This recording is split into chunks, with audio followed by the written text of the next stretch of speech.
there, Pokemon trainers. I'm Ash. I'm Nick. We're here today with a very important announcement slash take slash talk slash. Oh boy. That thing being, please learn how to ship cards correctly. This is kind of like a general PSA, mostly because we've been buying singles lately for the store. And we've been running into the ongoing issue of postage paid. That, or also just some cards showing from the mail, a little worse for the wear. Yeah. So we're kind of gonna break down like the basics of how to go about shipping and, you know, packing your cards and make sure that they arrive to whoever you're sending them to in pristine shape and hopefully with no extra cost. Yeah.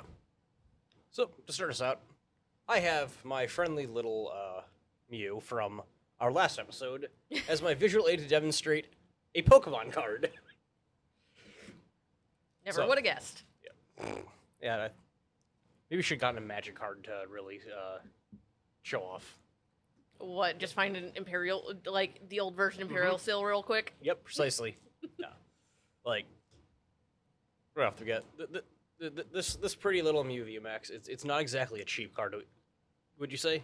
Yeah, it's... So, something you don't want to just, put in an envelope, throw it in the mail, and hope that it's at the mercy of the Postal Service. So please, we're going to grab this. There we go. First, easiest way to do these things. Top loaders. They're good for keeping cards safe. They're good to collect. They're $5 for a pack of 25. Yeah, Not bad. They fit the card nice, smooth, tight. They're a hard, thick plastic. Still thin enough, though, they can go to an envelope. All you really got to do, one basic little... I got a Dragon Shield on this Mew. Pop it into a top loader. Say, I don't know, wrap it with the invoice. Put it in an envelope, stickers on it, in the mail, good to go. Nice and painless, yes? Sometimes people will do like a tiny bit of extra security, put some tape on the top. Also fair. Just be careful when you're doing that, because if it's in a loose sleeve, the card can pop up, get stuck on the tape, and lead to potential damage trying to get the tape removed. So if you're doing tape, just use like regular masking tape, something easy removed, easy. I wouldn't even say do masking tape. Oh, really? Yeah. No. Well, if you're going to do masking tape, or I guess tape in general, first, as someone who has opened way too many taped up top loaders, please leave like a little tab or something on one side so I can just peel the thing off. Because when you just tape it shut, I have to like peel and scrape at it, and you damage so many cards trying to cut tape through. Yeah, fair enough. Because you get like masking tape and you tape that top shut, and you do it way too tight. Good luck cutting that thing open. You gotta like feed a little knife through it like carefully as possible without damaging the damn card. Yeah, I was mostly just getting just like the small band of tape just right over the top. Just do it that way. Yeah. No, I mean, like Painter's tape is great. It keeps the tape shut. It's adhesive. Still comes off very easily to peel. It's like that thin like masking tape, packaging tape, like those really thin clear tapes that are just like an absolute nightmare. Yeah, to get rid of. That's fair enough. I was like, past that, if you're shipping, let's say, multiple cards, or you're afraid of just putting one top loader, another thing I'll see commonly, and this is one where they do tape as well, is they'll take two top loaders, sandwich the card in between the top loaders, and then tape that. As like a little bit of extra protection, gives more, hard plastic around the card without causing any damage to it. If you don't want to tape up your top loaders, because again, I mean, it's still $5 for your hard plastic cases. We got cardboard. Yep, just simple piece of cardboard. Just we'd recommend cutting it off rather than trying to tear it off a box, just to make sure it stays, solid, doesn't have torn edges. Yeah, no, this was just kind of a scrap piece of cardboard we have usually when we're shipping them in store. Well, cut this, cut like here, and then you got a nice little hard piece of cardboard blocking those cards for safe transit. Typically, when I do these for, work or personal, it's a lot of time when I'm using like a bubble mailer on top of that, because it's a lot of cards. Like someone will place an order for, I don't know, 100 odd cards for a commander deck or something. Like, I don't want to just put those into penny sleeves, because sure, it's in a bubble mailer, but it's going through the Postal Service. And unfortunately, those sorting machines are really mean to cards. Oh, yeah. I'll get that off the table. And that which leads me onto my third lovely little handy-dandy shipping supply. So penny sleeves. Unfortunately, they cost 3 cents a sleeve now, damn you, inflation. But like, again, let's say you get an order, and it's 4 play sets of cards. 4 Ultra Ball, 4 Quick Ball. We've all done it 100 times over. Mm-hmm. These things can fit, I want to say, something like 5 or 6 cards in them, like easy, no extra worry. You can fit up to 10, but it does start getting risky. / you do start running into small issues. So I would say definitely, max it out at like 5 or 6. Yeah, do like a playset, or maybe 2 playsets if you're hurting for space. And again, all you really need then is your cardboard, your top loaders, as just a little bit of extra security on it. And honestly, even then, if it's just like a handful of cheap cards where you're not too worried, but there's enough that they can still fit in an envelope, even just doing like penny sleeve them up, throw them in the envelope again, put your stickers, send it in the mail. Mm-hmm. Hopefully, you might need to write like do not machine or like non-bendable on it to maybe save it from the sorting machine, but again, like it's better than nothing. Mm-hmm. And again, that moves on now to the second part of this, which is paying for these things. Mm-hmm. Because, like Ash said at the beginning of the episode, we're getting a lot of orders for the store, and most of these orders are not very expensive because, well, that's the joy of Pokemon is... It's very cheap to get into right now. I don't want to give the exact dollar amount, but we ordered 900 cards, and half of them are showing up. Postage paid, fine, no problems. The other half are like $2, $3, $4 shipping owed on arrival, which not terrible, but when you paid like $2 for the package in the first place, it's a little grating to go, huh? This is invoices for $1.95, and I just had to pay $3 to get it. Mm-hmm. So at that point, if you're shipping just a handful of cards, like let's say again you just have your one Mew, you can put a stamp on that envelope. It's fine. It'll go through the mail, no problem. But once you get into the orders that we're doing where we've got, 10, 20, 30, 40 cards in a single order, that's a package. Mm-hmm. That's no longer you can just safely throw them into an envelope, put a stamp on it, and send it. Because it's going to get to us, and we're going to refuse delivery if they tell us we owe like $5 of that thing, and it's not going to be a good time for any party involved. Or the one instance of you getting a card that was $8 and postage paid for a $6 card. Oh, not even. No, the card was $4.99. The shipping that I paid for it was $1.50. It arrived at my house with a note on my door saying $8.35 postage due on it. Obviously, I didn't want it. Because went back to the seller, they contacted me saying, "Hey, what's going on? I just had to pay like $20 to get my card back." I'm like, "Well, it showed up with $8.35 postage due." They weren't very happy. I mean, from my understanding, it was less understanding than the way you put it, but yeah. No, I'm downplaying it because I can't read the message word for word, as it would get us like immediately like 18 plus. Got to be like a verified signed in account to watch this video if I read that man's words back to me. But it's moving past that. It's basically once you get to the point where you're looking at like several ounces, like I believe it's like 2+ ounces usually when they start costing extra. If you're either shipping in quantities where that's going to become a problem, or you want to run a store where you're doing a lot of cards, invest in something like a gram scale, just that if anything you can go, okay, this package is 4.5 ounces. I have to ship it as a parcel now. Because, I can put my 2 forever stamps on it and throw it in the mail, but my buyer's going to get that. They're going to go, why did I just pay $3 for this thing? And it's going to affect your seller feedback. It's also going to affect just, you're not going to get repeat customers. Mm-hmm. One of the best recommendations I can give, as I realized one of the oldest sellers, not really seller, but I was mailing cards to my friends back in middle school. 5 cards is pretty much the limit without like any additional things. After you get like 6+ cards, you add the top loader, sleeves, anything like that, invoice. Like you're over the limit of like 2 stamps. My best advice, honestly, especially when you're dealing with high price cards. At one point, I sold the Rainbow Pikachu VMAX. Yes. I wanted to make sure it got shipped safely as possible. I threw it in a bubble mailer, made sure it was like wrapped nicely, and there was no issue of it possibly being damaged, insurance, everything like that. But when in doubt, just go to your post office. Yeah. Like, they're super nice and super understanding. Where when I was first selling cards, I'm just like, I don't know the process of this. What do I need to make sure people don't come to me being like, hey, I need, I have postage due. Like, Yep. Yeah, whenever in doubt, just go to your local post office, or like we use stamps.com a lot. We have a label printer in the store. When in doubt, also just round up. If you got your scale, you weigh your packaging, goes, oh, this is 4.1 ounces, make it a 5-ounce parcel. It is much better to pay the extra 30 cents, in my opinion, and just be like, whatever. That way I know for a fact it is going to be fully paid, shipped, no problems whatsoever. Then your buyer gets it, and you get an angry message of, what the heck? Why I just have to pay $3 on my order?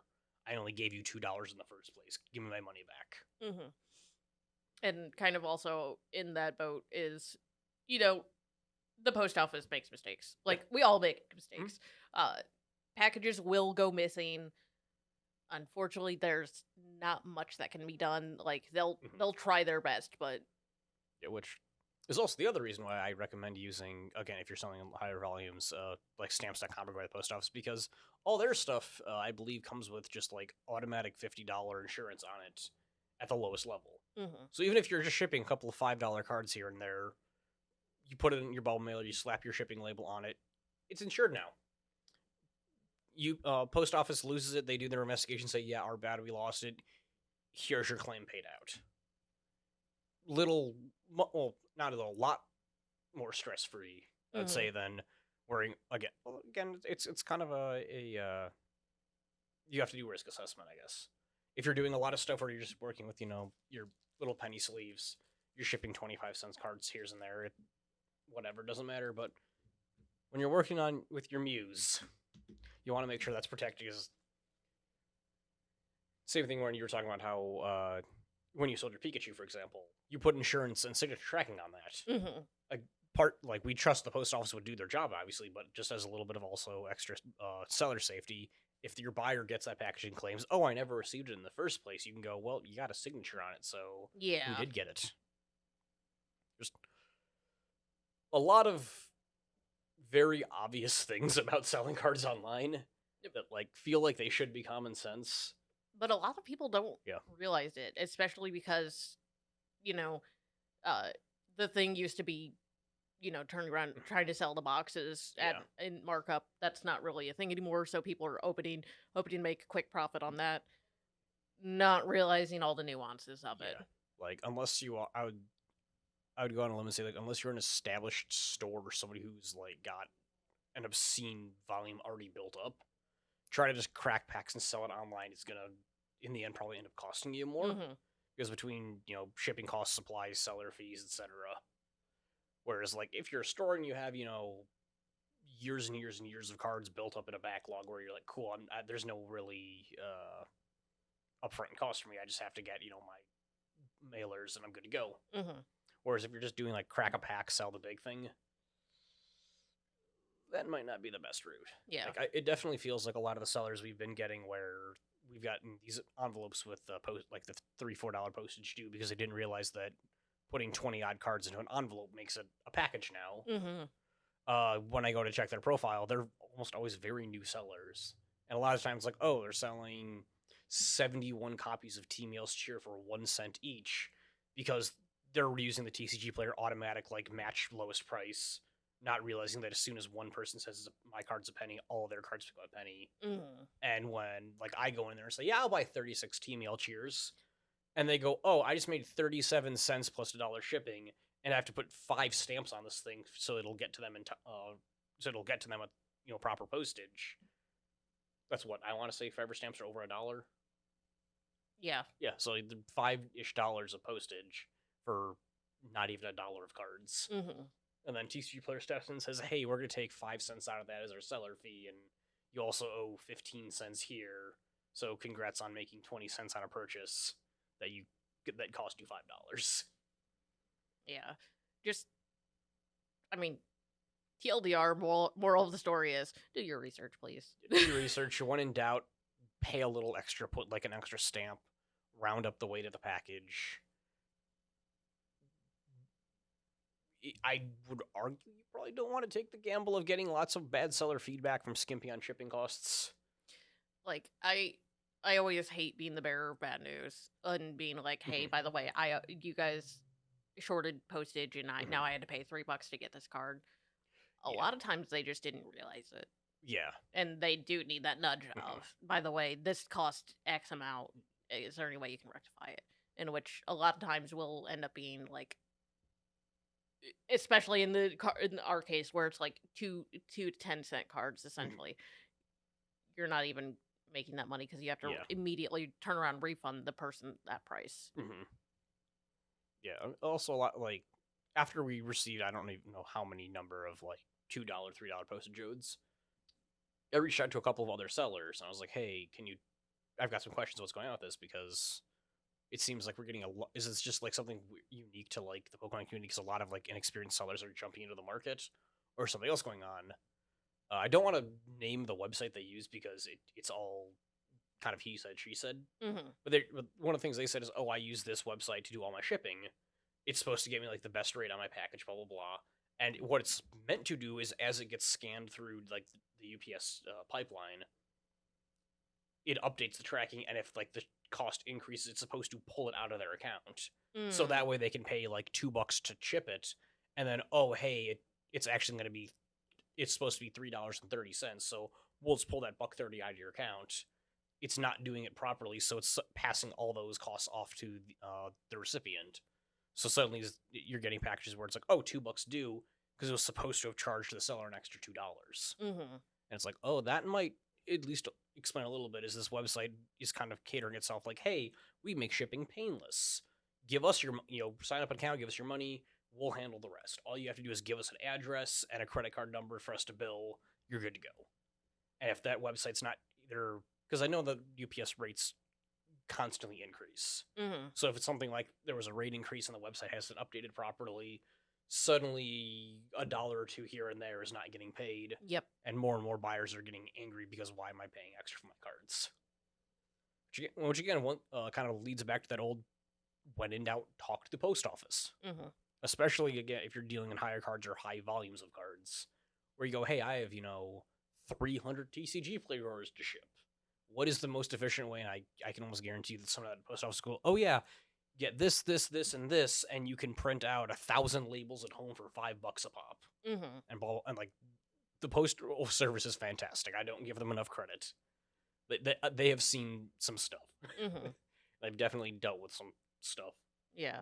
Like, every time I've talked to them or worked with them, like, they've been nothing but, like, phenomenal. Like, kudos to our local post office, of course, but, like, there's a lot of stuff that just goes on behind the scenes that they handle and just... Yeah, it's I'm gonna be a little on a tangent here. I'm just gonna, like, thank you especially to, I don't want to give out the town we live in, but local post office downtown. There are 2 employees there. I don't want to name names because this is the internet and people get weird. Every time I've ever had to go into a post office, be like, hey, I got, this little slip that says I owe postage, or I've got a package for pickup. They're phenomenal.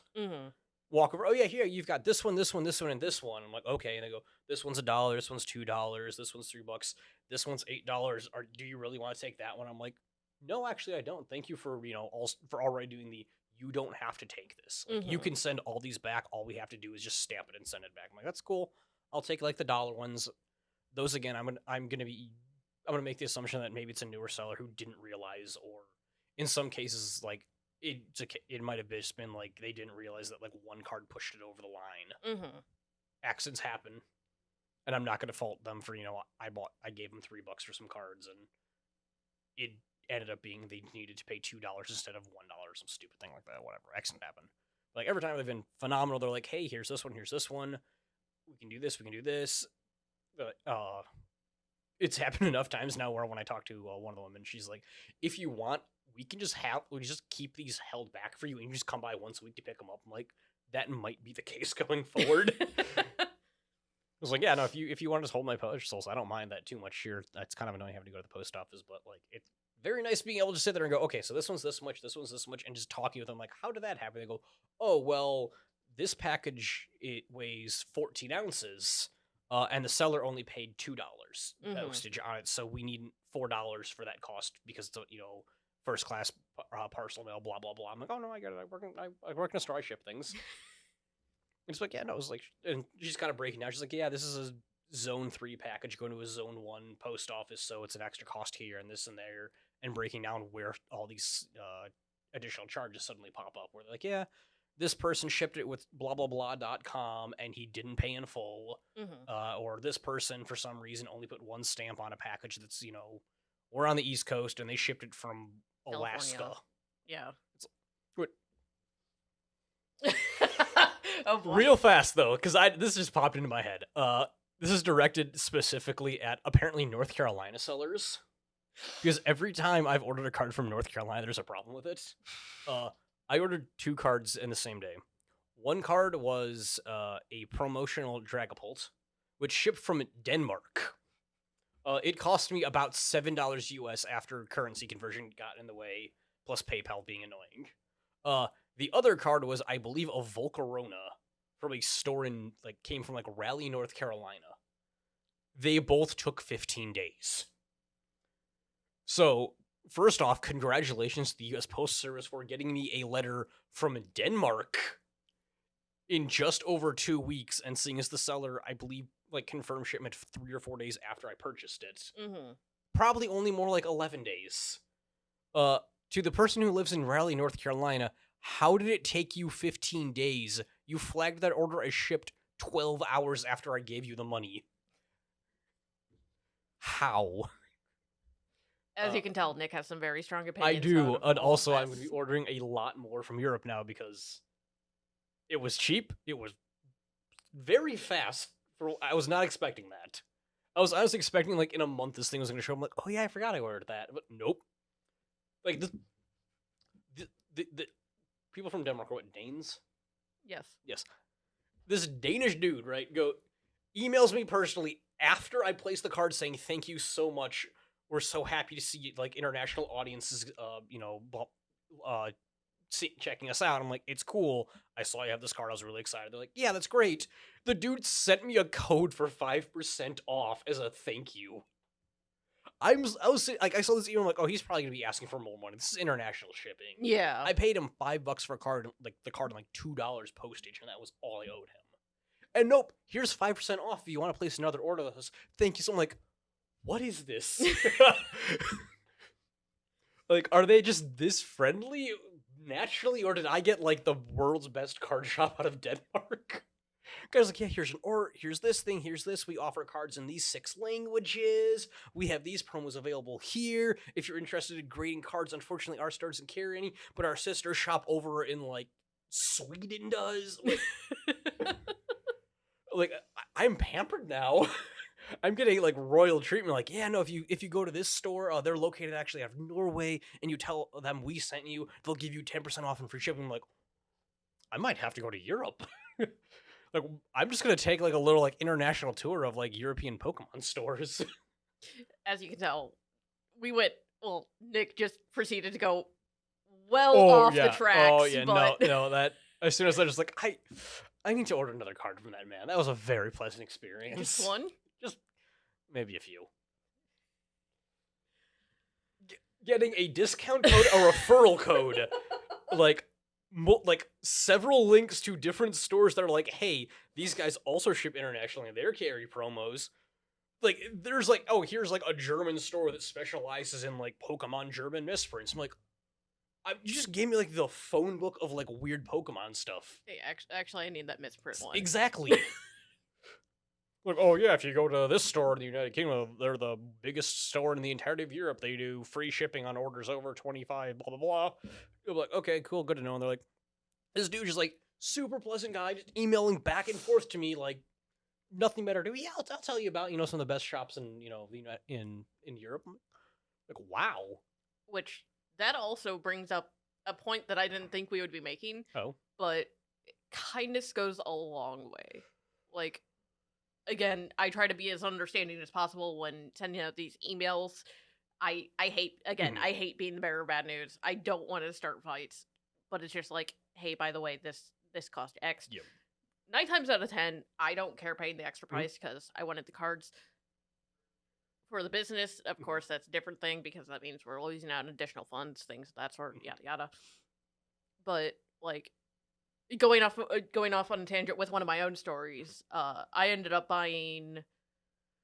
Oh boy, it was a Bliss EV, Moltres V, and like a few other cards, but there were cards I needed for a deck, and when I finally got them, not only did it have postage due of like $2, but it also had when I ended up getting it, the parcel was like bent in half. The cards were effectively Pringles.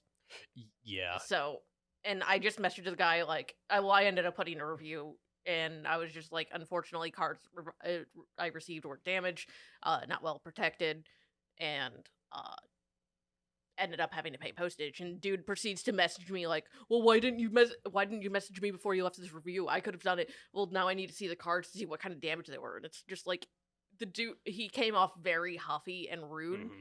And honestly, I was just like, nah, I'm not dealing with this. I'm not asking for a refund. I'm just, this is what my experience was.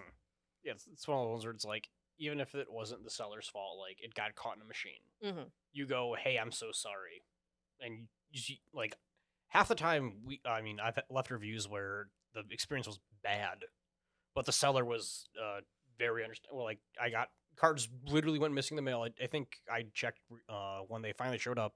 It was like 41 days since the order was placed for them to finally get to me. And I'd contacted the seller multiple times, like, hey, you're the only order I haven't gotten. Can you tell me what's going on? They're like, I'm sorry, I put them in the mail. It was just a plain envelope because it was a $4 order, blah, blah, blah. Went back and forth a couple of times after, I want to say, like, the third week of them not arriving. I was like, hey, can I get a refund on these? Like, still haven't gotten them. And that guy was like, yeah, I can do that. It's kind of frustrating. I'm like, dude, I understand, but I'm out, my $4, and these cards have been missing for 3 weeks.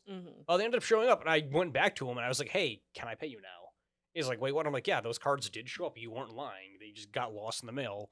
The post office, because I ended up taking them up when I got a couple of my other orders, and they're like, yeah, no, it's been sitting in our, like, missing mailbox because the address was only partial. And, like, I looked at the envelope, and, like, my street address had been smudged by, like, rain or something to where they couldn't know where to deliver. So I went back to start. I'm like, hey, can I give you the money now? Like, I feel bad. I'm like, no, it's cool. It was 40-something days. I'm like, yeah, but first off, you were understanding how I was kind of getting annoyed because I was waiting on these cards. And after I was like, yeah, it's been 3 weeks. You gave me my money back. Which is like, I want to pay you, dude. Like, I got my cards finally. You can have the money out. $4 is $4, sure, but the experience of him, sitting there and going, "Hey, I'm really sorry. Can you please just give it another week? It's only been 10 days. It might show up. I've had my other packages disappear. Blah blah." I'm like, again, I work in a game store. I know this, but after 3 weeks, I'd like to get some money back. I think I get after that third week full refund. No more questions. No more. He's like, "Hey, here's the money back. Sorry it happened." And just that lovely little experience of him going, "Hey, it's cool, here's the money, I understand, blah, blah, and then going back and be like, I want to give you the money now." Same thing. Whereas on the inverse of that, I had another seller who shipped the package with tracking. It was enough money to require tracking. And it was one of the ones where it was just in transit, no updates. It was in transit. So I just contacted him, like, hey, dude, it's been in transit for 5 days. I know that there's not much information you can have, but, like, what's going on? And the response I got was no punctuation, no, like, capitalization, no nothing. Just, I mailed, it will get to you.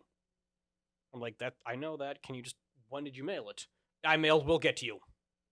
Like, just same response. So I was like, all right, if it doesn't get here in a week, I'm probably going to file a claim with GSG Player because it's nearing, that 12-day window. Third response, do not. Like, now I'm really going to do it. Like, do not. Like, no. Funny, that package arrived. It shipped from Illinois. So, like, buddy, I'm formerly from the place you shipped that package. I know how long it's supposed to take. They contacted me. I was like, hey, package got here. Sorry, I was getting impatient. And the response was, huh. Like, what is that? Huh. So I left the dude a 2-star review. I was like, cards good condition, seller's attitude very poor. Response I got, take down review. What is this? My guy, that's not how you do business. Of course, I'm scrolling through his reviews. I'm like, oh wow, that's a lot of like 3-star reviews for a very like good cards. Angry seller. Cards were pristine. Seller's a jerk. Like, oh, but suddenly that like 3.1 stars makes sense. I just thought the guy shit was like, whatever, I'll take a chance. He's got a decent inventory. I'm like, oh, I should have read the reviews first. But yeah, the kindness will go a long way because that kindness can lead to either a repeat customer or lack of kindness may really lead to loss of sales / bad reviews, which will lead to even more loss of sales. Yeah, even like in a case where the guy I just talked about where the card took 40 odd days. I'm probably gonna go back and buy from him again if I see that he's got stuff that I want because having a seller who's just like, hey, I'm really sorry this is happening to you. Do you mind waiting? If it takes any longer, I'll issue the refund. I was like, yeah, absolutely. Yeah. I appreciate like, yeah, thank you for, sitting here understanding that I'm getting a little annoyed.